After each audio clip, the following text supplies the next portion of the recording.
building that awareness of what's happening in real time. This is one of those things where it takes practice to be able, this is a skill that any dad can learn and become good at. This is not something you're born with. This is not a talent. You either have it or you don't.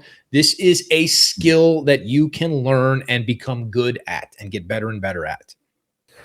Brothers, welcome to today's episode of the Recovered Dad podcast. We are your hosts. I'm your host, Matthew Sinkovitz, here with my co-host, Yaden Smith. Yaden, welcome, brother. It's good to have you here. What's up, podcast land? Yeah. Matt, always good to see you here. Yes, good to see you in the studio.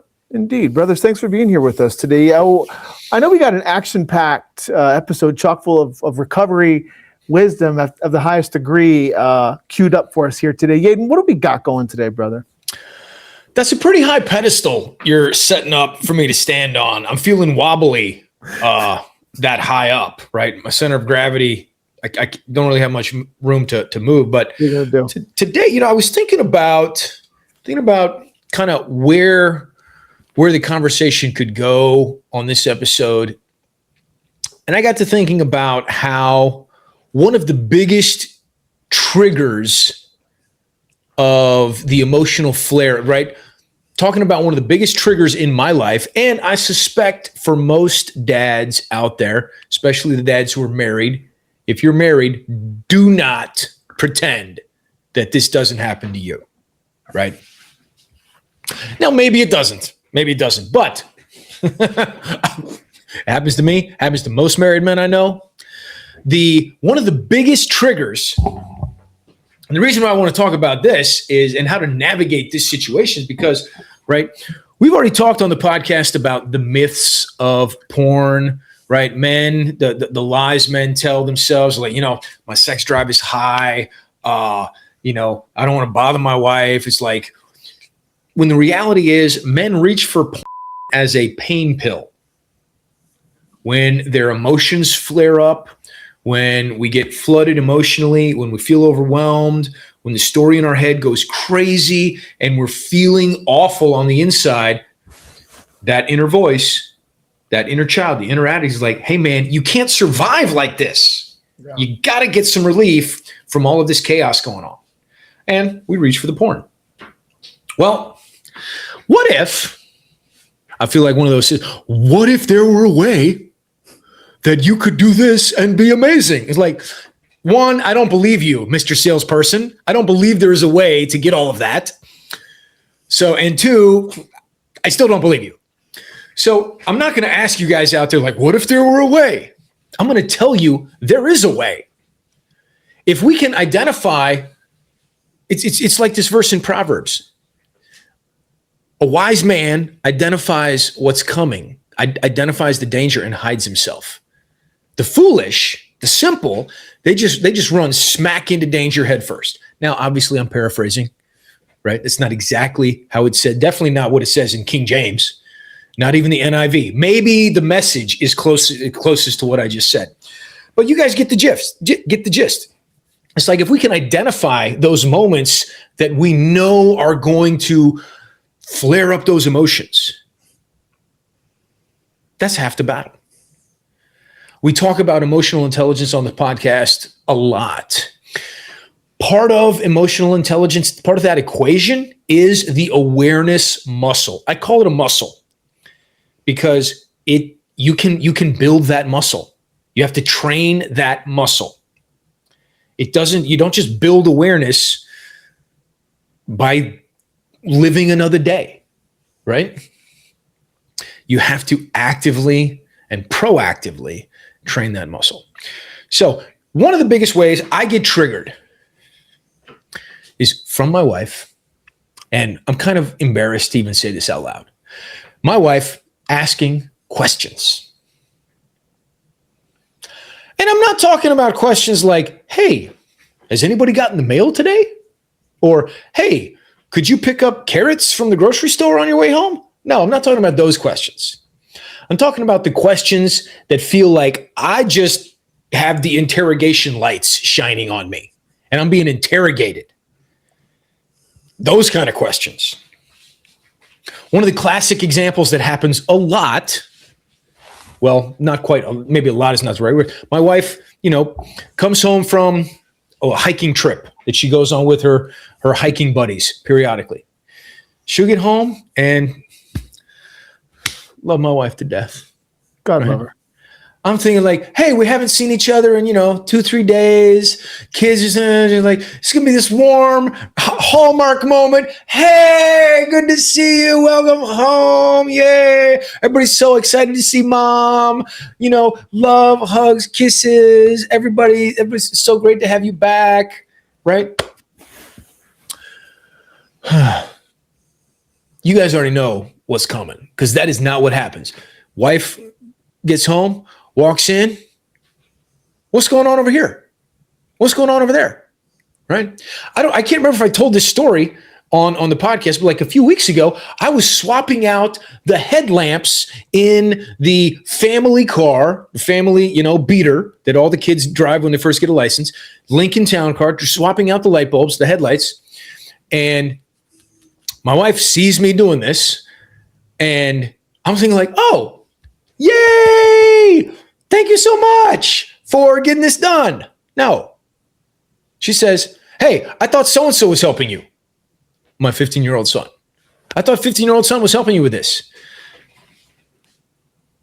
And I'm like, oh my God, woman.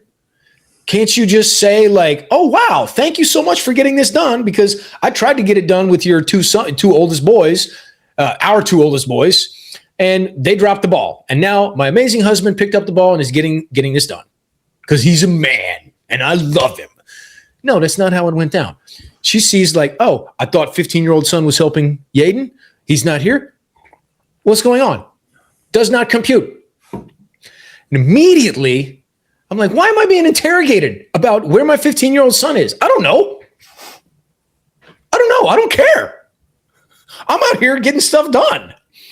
And turns out he had told me he had to go to the bathroom, which for a 15-year-old boy with a phone is, 30 minutes scrolling on whatever while he's taking a dump. So he came back out. But it's questions like that, oh my gosh, I get flooded so fast. Emotions flare up, starts, smoke coming out of my ears, I feel like. Story spinning. A single question. The story spinning is like, why am I under attack? Right? One of my least favorite questions is like, what is this doing here? I'm like, I don't know what to tell you, babe. Everything has to take up space in somewhere in the universe. Is that the answer you're looking for? No, it's not the answer she's looking for. And here's what I've learned. And this is what I want y'all men, husbands, fathers to take away. There is always a question behind the question. There's always a question behind the question, right? I've learned that the first question, that's not really the information she's trying to get. That's just the first question that pops into her head. And my wife being the way she is, maybe your wife is the way she is too. Like question pops in, it just pops right out. Can't help it. Question pops out. So here's what I've learned to do. Now, when I say learned, I haven't put this in practice enough yet to become automatic, but I'm working on it. Learning. I'm learning. Yes, this is what I am learning and practicing to apply. Okay. And I got this concept. The concept is out there a lot of places, but the place that I remember really kind of it sinking in was from a business book, actually, by Chris Voss, Never Split the Difference, which if you haven't read that book, fantastic book. Chris Voss, former FBI hostage negotiator, right? And it's called Never Split the Difference because, right, if you're at a car dealer and they're like, hey, this car is $20,000. And you're like, well, my budget is 18. It's like, well, you know what? Let's split the difference. You come down to 19, I'll come up to 19. We'll split the difference. Everybody wins. Well, if you're negotiating for 10 hostages, can't really split the difference. Like, you just give me 5 hostages, we'll give you half a helicopter, and we'll call it good. Like, no, you can't do that in those type of situations. So how do you negotiate when the stakes are that high. And one of the tools that Chris Voss talks about is mirroring, right? And reflective mirroring in a conversation. And it's real simple. It's real simple. You probably have read this or seen this or watched videos about it before. It's simply repeating what the person said back to them. Repeating what the person said back to them. Yeah, repeating what the person said back. That's exactly right, Matt. I'm glad you understand. Right? Matt is cracking up. Like, dude, that was an alley-oop. I just threw it up to that. Matt just windmill jams it in the basketball net. But y'all, it really is that simple. So now I haven't had opportunity since I've really been paying attention to it this week. But the next time my wife asks me a question, right? Like, let's take, or just makes a statement. Like, why is the kitchen like this? What's going on with this thing over here? I'm like, what's going on with this thing over here? I slow down, use my chest voice, right? Voice coming out of my gut, coming out of my core. My centered, solid, strong voice. Like, what's going on with this over here? Over here? I heard your question, and I'm just mirroring it back. What happens in those situations? Exactly what happened here. Matt mirrored what I said back. And I'm like, yes. There will be another question. There'll be more information, because my goal is to get curious when I feel like I'm under attack from my wife, when I feel like I'm being interrogated, to get curious, like, what's really going on? My wife genuinely has, I don't know if I can count even on one hand. I don't know if it's been that many times where my wife has intentionally tried to piss me off and get under my skin. She's not trying to do that. She's genuinely trying to understand what's going on. I just interpret it as, oh my God, I'm under personal attack always. So by mirroring it back, I turn on my curiosity. And I give her a chance to say the next statement, to ask the next question. What is this doing over here? What is this doing over here? Yeah. Normally this thing lives over here, and now it's, I don't want it to get lost. We use this all the time. Did something happen, right? I can understand what is the concern behind the question. And we can do the same thing with our kids. Right? Time to clean up your room. I don't want to clean up my room. You don't want to clean up your room. Yeah, I don't want to clean up my room. Like, yeah, I hear you. You don't want to clean up your room. Why do I have to clean up your room? Why do I have to clean up my room? Why do you have to clean up your room? I'm just mirroring back what they say. That's it. Just reflecting it back to them. I'm not engaging. I'm not defending. I'm not forcing. And one of the reasons why this works is because people want to be understood and accepted. They want to be understood and accepted. And this mirroring signals that you are genuinely interested. And it opens the door to create safe psychological space in that conversation. Right? Because ultimately, as dads, that's the name of the game, creating the safe psychological space for our wife and for our children. And when Matt goes like this, that's my signal. Go ahead, Matt. Go ahead. I'm going to mirror back this question to you. Go ahead. Eden, I really appreciate the correlations you've drawn here today and the way in which you've illuminated the skill of reflecting back, the questions that are being asked. And my question is, like, what is the correlation here between this conversation and recovery, Eden? What is the correlation between this conversation and recovery? Yeah. I'm glad you asked. Okay, the stakes are not that high in our conversation for me mirroring that, because I know that question's always coming when I start, rambling. I said, but here's how it connects, y'all. Right? Our family is oftentimes one of the biggest points of emotional turmoil that we experience. Right? It is. And building that awareness of what's happening in real time. This is one of those things where it takes practice to be able. This is a skill that any dad can learn and become good at. This is not something you're born with. This is not a talent. You either have it or you don't. This is a skill that you can learn and become good at and get better and better at. And here's how it ties into recovery a couple different ways. One, the skill of being aware, that awareness, that's the same skill it takes for recovery.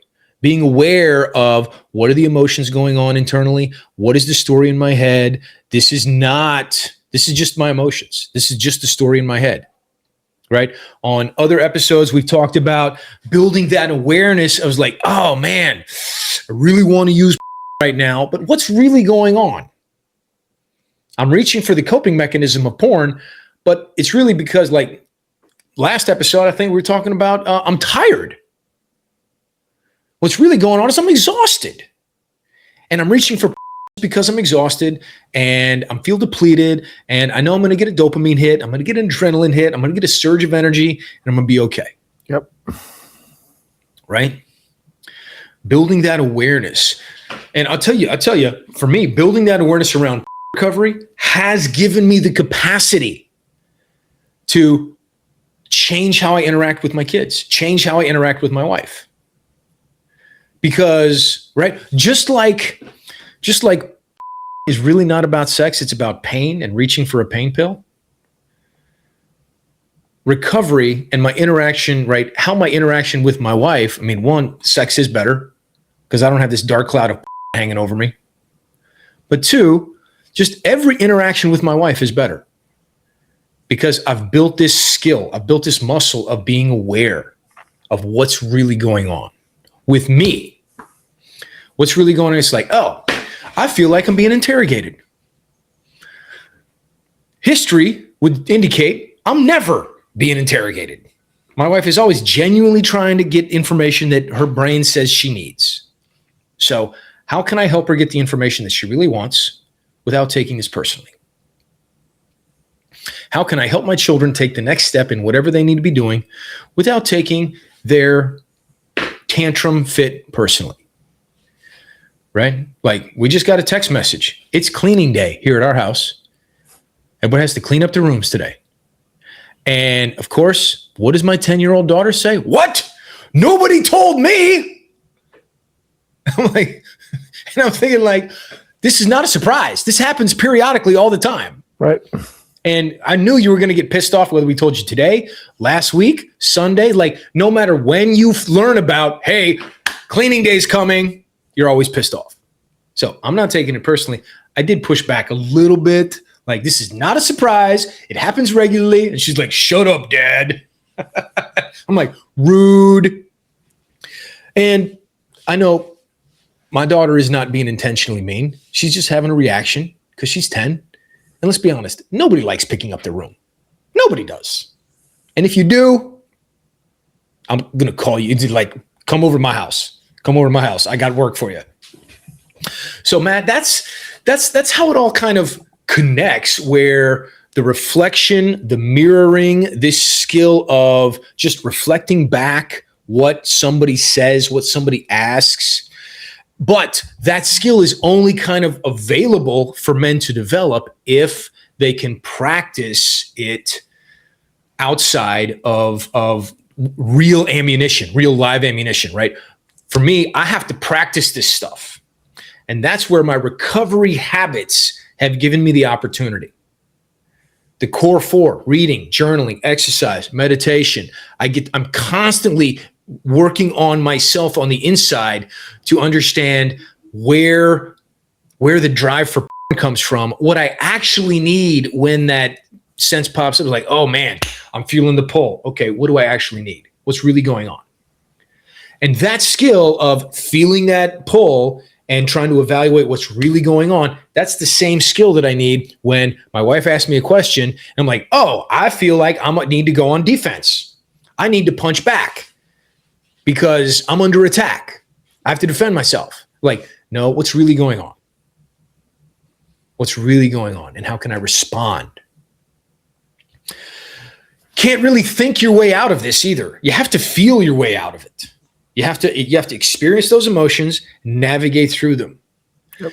And it really comes down to, I forget where this quote is from, but the pause between the stimulus and the response. Yes. That's where our power lives. I think that's Viktor Frankl's quote, isn't it? That's where freedom That sounds right. That sounds right.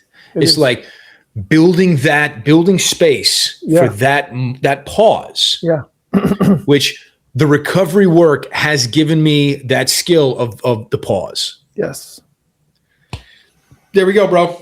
That's my story, and I'm sticking to it. That's good stuff, and that is a good lesson extracted from fatherhood once again, and given blessing me and our brothers here tuned into the conversation today with your lessons, brother. Thank you so much. So, men out there, keep doing the work. Yes. Keep getting up. Keep putting one foot in front of the other. Mm-hmm. It is worth it to become the man you were destined to become. Your family is worth it. This is what the real fight is. The fight is all internal. It's internal.